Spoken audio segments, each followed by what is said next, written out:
বন্ধুরা দেখো, আমি রুট দিয়ে বোর্ডে তিনটি অঙ্ক লিখেছি। তোমরা কি জানো এগুলো করার খুব শর্ট ট্রিক্স আছে একটা, দেখে না। যদি আমার রুট বারো যদি শেষ অব্দি ইনফিনিটি অব্দি চলে যায়, মানে অসংখ্য যদি চলে যায়, সেক্ষেত্রে আমার উত্তর সর্বদা যে সংখ্যাটি আছে সেটি হয়ে যাবে। কথাটা পুরো অঙ্কটির উত্তর হবে আমার 12। সেটা তো হলো। এরপর আসছে root 12 plus root 12 plus root 12। যদি এরকম হয় তাহলে 12কে এমন দুটি সংখ্যায় ভাঙো যাতে তাদের ডিফারেন্স বা তাদের অন্তর্ফল এক হয়। যেমন 12কে আমি 3 গুণিত 4 ভাঙতে পারি, তাই যেহেতু এখানে প্লাস আছে তাই উত্তরটা হয়ে যাবে আমার 4। এরপরে মাইনাসের ক্ষেত্রে কি? মাইনাসের ক্ষেত্রে নিয়মটা একই। প্রথমে হচ্ছে 12কে এমনভাবে ভাঙো যাতে তাদের অন্তর এক হয়। যেমন 3 গুণিত 4, এর থেকে ডিসটেন্স কত? 1। তাহলে অ্যান্সার কি হবে?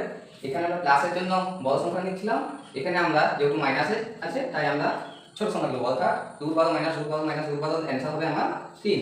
যদি বুঝতে পেরে থাকো তাহলে এই উত্তর কি হবে তোমরা